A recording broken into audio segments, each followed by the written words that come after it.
Gandhi.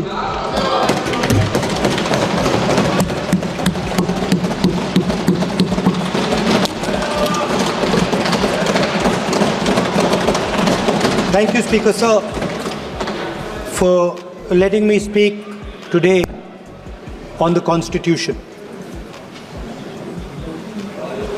Speaker Sir, in my last few speeches, I spoke about the concept of Abhay Mudra, the concept of fearlessness, truth, and non-violence. And I showed the House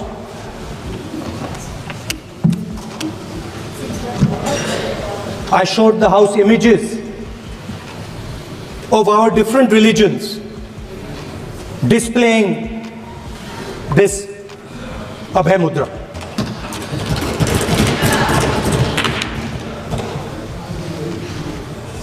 People call the Constitution the longest written Constitution in the world.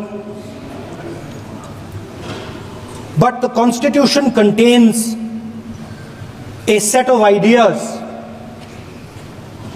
from one philosophy of our nation, one central philosophical set of ideas of our nation. When we look at the Constitution and we open the Constitution, we can hear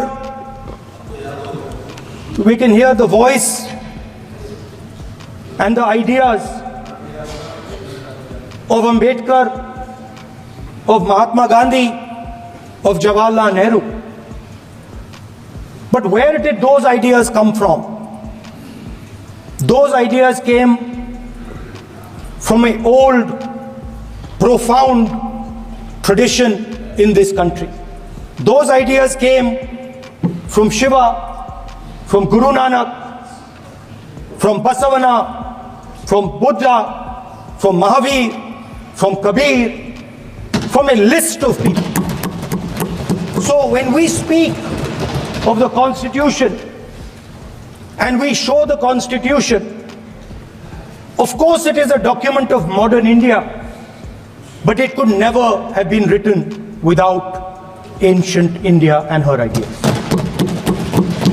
So when we look at this Constitution, we remember this list of people, all different variations on the same idea. And in front of us stand the people who follow a very different philosophical tradition. And I want to start my speech by quoting what the supreme leader, not of the BJP, but of the modern interpretation of the ideas of the RSS has to say about the Constitution of India and about how he thinks India should be run. The worst thing about the Constitution, the worst thing about the Constitution of India is that there is nothing Indian about it. Manusmriti is that scripture which is most worshipable after Vedas for our Hindu nation, and from which our ancient times have become the basis of our culture, customs, thought and practice. This book, for centuries, has codified the spiritual and divine march of our nation. Today, Manusmriti is law. These are the words of Savarkar. Mr. Savarkar has clearly stated in his writings that there is nothing Indian about our Constitution. He has clearly stated that the book India is run by should be superseded by this book. And this is what the fight is about. Now, it's nice that all of you are so-called defending the Constitution. But I want to ask you, do you stand by your leader's words? Yes. Do you support your leader's words? Because when you speak in Parliament about protecting the Constitution, you are ridiculing Savarkar, you are abusing Savarkar, you are defaming Savarkar. I'd like to quote also in Hindi. Bharat के संविधान के बारे में सबसे बुरी बात तो यह है कि इसमें कुछ भी भारतीय नहीं है। भारत के संविधान के बारे में सबसे बुरी बात तो यह है कि इसमें कुछ भी भारतीय नहीं है। यह आपके नेता ने कहा था, जिसकी आप पूजा करते हैं। Speaker sir, I described in my first speech the idea of a battle taking place. I described the Mahabharata, described Kurukshetra.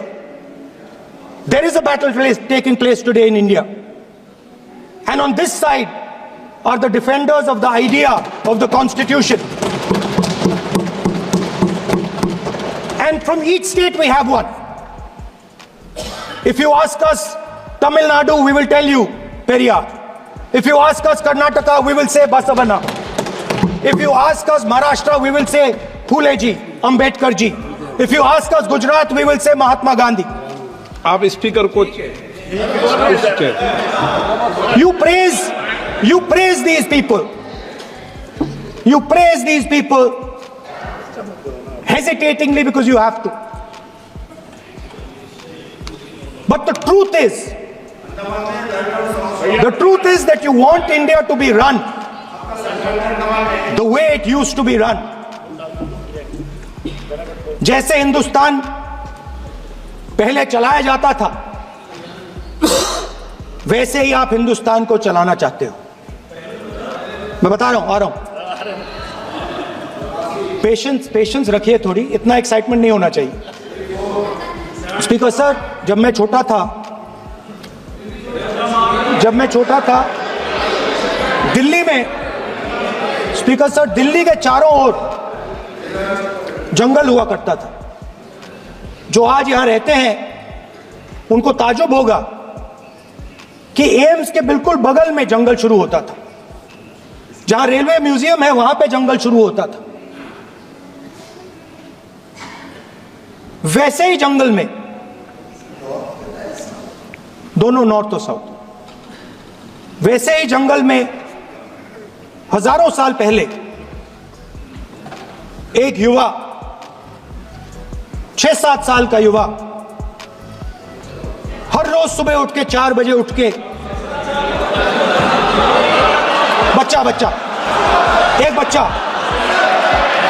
एक बच्चा, वाह बहुत बढ़िया, एक बच्चा 4 बजे उठ के तपस्या करता था। हर रोज सुबह तपस्या, हर रोज सुबह वो धनुष उठाकर तीर कमान चलाता था और घंटे उसने तपस्या की, सालों के लिए उसने तपस्या की।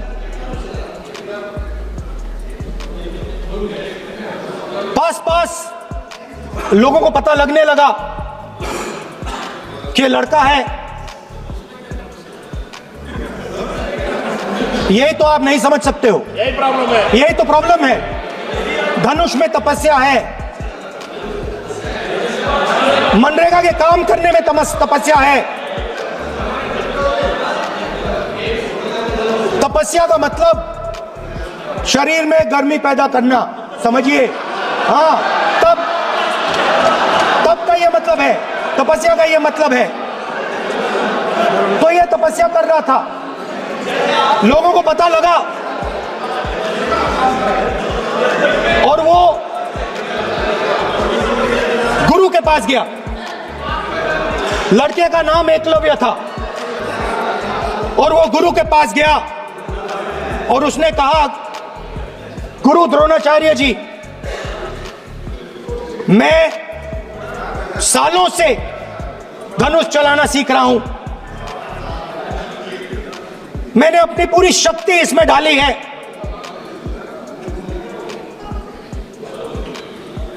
आप मेरी मदद कीजिए, आप मेरे गुरु बनिए। द्रोणाचार्य जी ने एकलव्य को कहा कि आप ऊंची जात के नहीं हो, आप ऊंची जात के नहीं हो, आप द्विजा नहीं हो। मैं आपका गुरु नहीं बनूंगा, यहां से तुम चले जाओ। और एकलव्य चला गया। फिर से एकलव्य ने तपस्या शुरू की, फिर से तपस्या शुरू की। कुछ साल बाद द्रोणाचार्य जी और पांडव उसी जंगल से निकले। एक कुत्ता भौंक रहा था, कहानी आपने सुनी है, सुना देता हूं। कुत्ता भौंक रहा था, अचानक कुत्ते की आवाज शांत हो गई। द्रोणाचार्य जी और पांडव पास गए और उन्होंने देखा कि तीरों के जाल में कुत्ता फंसा हुआ था। मुंह में तीर था एक, हाँ, मगर कुत्ता तीरों के जाल में फंसा था। एक तीर मुंह में थी, शांत था कुत्ता, मगर कुत्ते को चोट नहीं लगी। एकलव्य ने अहिंसा के साथ कुत्ते को शांत किया था। द्रोणाचार्य जी आते हैं और एकदम पूछते हैं, तुम्हें यह किसने सिखाया? एकलव्य जवाब देता है, द्रोणाचार्य जी, यह मैं सीखा हूं, मैंने तपस्या की है, घंटों मैंने प्रैक्टिस की है।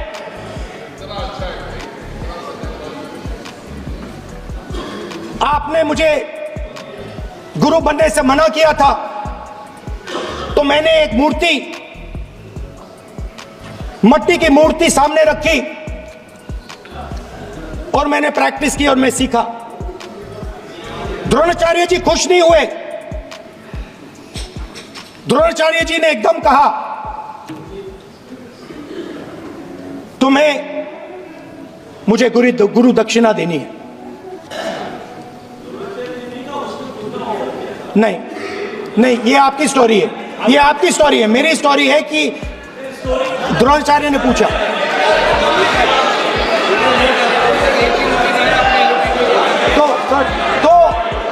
तो द्रोणाचार्य जी ने, Sir, the PM will not speak. You have to understand. If you are not giving order, Prime Minister has to speak. That you have to understand. If you are not giving protection, if you are not giving protection to LOP, then Prime Minister has to speak here. I will tell you. We will be very clear. ठीक है sir. माननीय सदस्य, आपको मैंने कई बार कहा, आप धमकी शब्दों में मत बोला करिए। एक मिनट क्या थी? द्रोणाचार्य जी संसदीय ने, कार्य मंत्री बोले, कितना डिस्टर्बेंस कर रहे थे। द्रोणाचार्य जी ने कहा कि मुझे आप गुरु दक्षिणा दीजिए। मेरी स्पीच ले ली आपने। तो द्रोणाचार्य जी ने उनसे कहा कि गुरु दक्षिणा के लिए मुझे तुम्हारा हुनर, तुम्हारा भविष्य, तुम्हारा अंगूठा चाहिए। और एकलव्य ने अंगूठा काट के द्रोणाचार्य को दे दिया।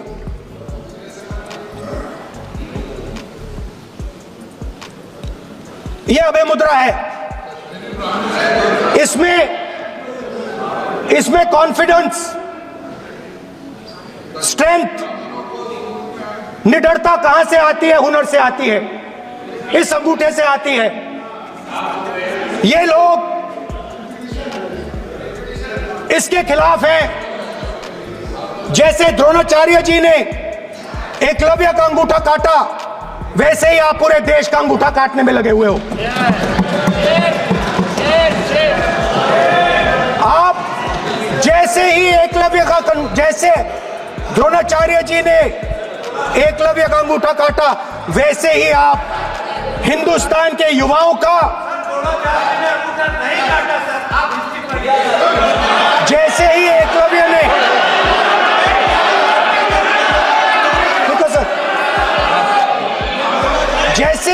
जैसे एकलव्य का अंगूठा काटा गया, वैसे ही आप हिंदुस्तान के युवाओं का सबका अंगूठा काटते हो। जब आप अदानी जी को धारावी देते हो, तो आप धारावी के जो एंटरप्रेन्योर्स हैं, जो स्मॉल एंड मीडियम बिजनेसेस हैं, उनका आप अंगूठा काटते हो। जब आप हिंदुस्तान के पोर्ट्स, एयरपोर्ट्स, डिफेंस इंडस्ट्री, ये सब जब आप अदानी को देते हो,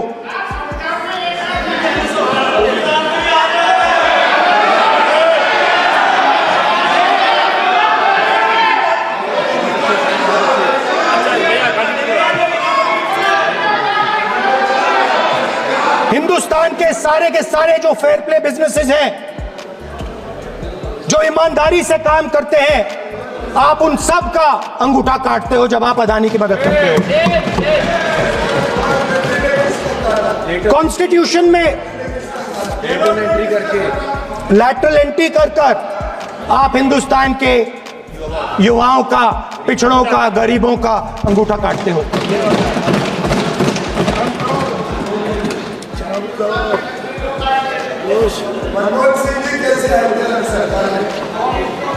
सर, स्पीकर सर, जैसे एकलव्य ने प्रैक्टिस की थी, वैसे ही हिंदुस्तान के युवा सुबह उठकर 4 बजे उठकर अलग अलग एग्जाम्स की तैयारी करते हैं।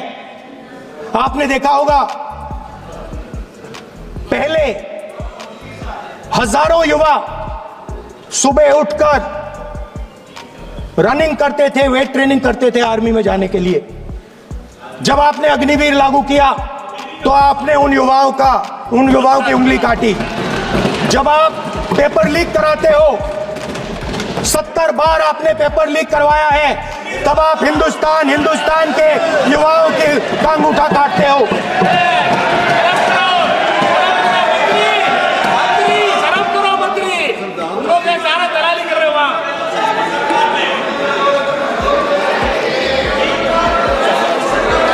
आज बाहर, दिल्ली के बाहर आपने किसानों पर टीयर गैस चलाया है, आपने किसानों पर लाठीचार्ज किया है। किसान आपसे एमएसपी मांगते हैं, सही दाम मांगते हैं, मगर आप अदानी को फायदा पहुंचाते हो, अंबानी को फायदा पहुंचाते हो और किसान का अंगूठा काटने का काम करते हो। देखिए,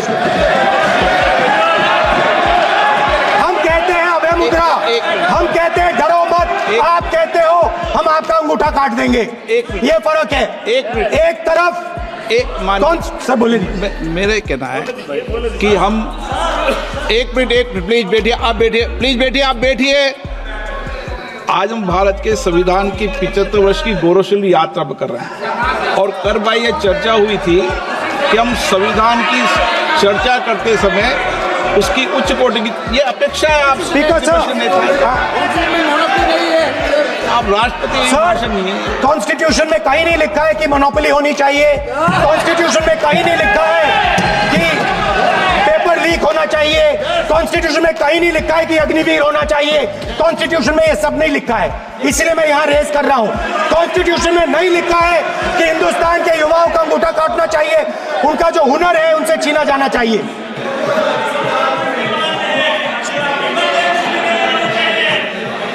बैठे बैठे कर रहे हैं सर, 5 बजे हम भी बैठे बैठे करेंगे। अब कुछ नहीं बोला है उसको। 5 बजे देखिएगा, 5 बजे देखिएगा क्या करेंगे। स्पीकर सर, मिलेगा। मैं कुछ दिन पहले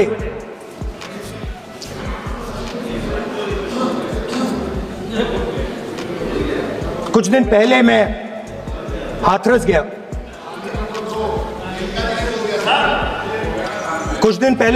गया। हाथरस में 4 साल पहले एक लड़की का बलात्कार होता है। गैंग रेप होता है, 3-4 लोग गैंग रेप करते हैं। मैं 2-3 दिन पहले उस लड़की के परिवार के घर में गया।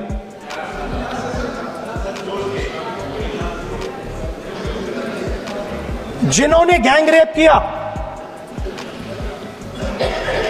वो बाहर घूम रहे हैं और लड़की का परिवार अपने घर में बंद है। लड़की का परिवार बाहर नहीं जा सकता है। जो अपराधी हैं वो उनको रोज धमकाते हैं और वो बाहर घूमते हैं।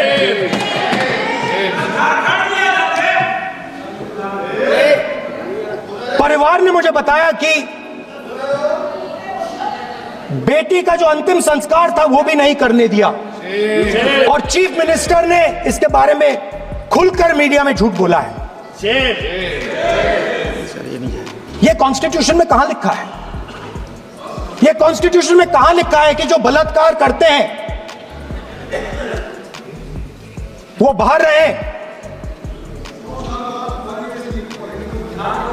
और जिसका रेप हुआ है, जिसके परिवार, उस परिवार को बंद कर दिया जाए? कहां लिखा है कॉन्स्टिट्यूशन में? ये आपकी किताब में लिखा हुआ है, मनुस्मृति में लिखा है, मगर कॉन्स्टिट्यूशन में नहीं लिखा। और अगर आप कहते हो कि यूपी में आपका राज है और वहां पे कॉन्स्टिट्यूशन नहीं लागू होता है, वहां पे मनुस्मृति लागू हो रही है।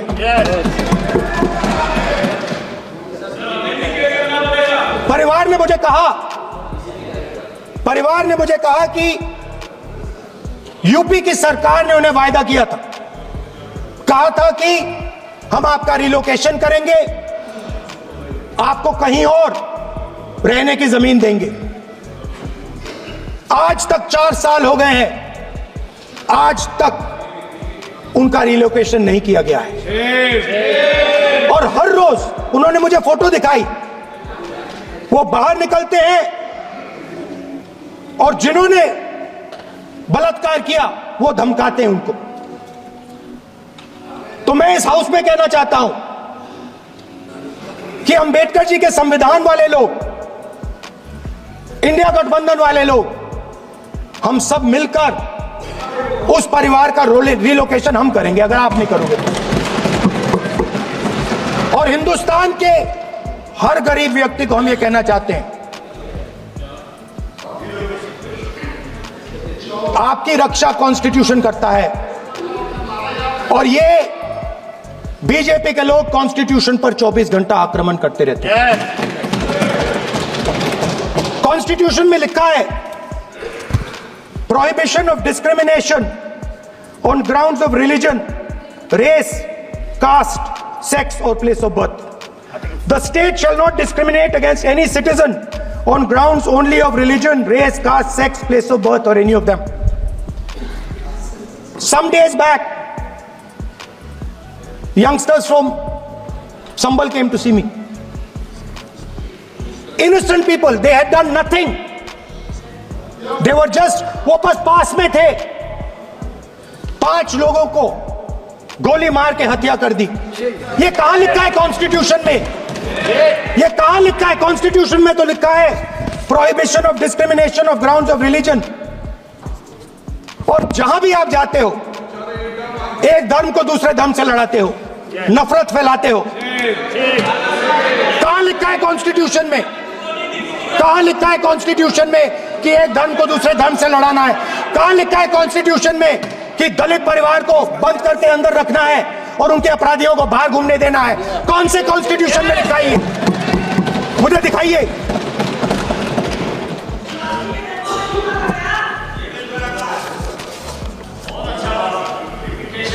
स्पीकर साहब,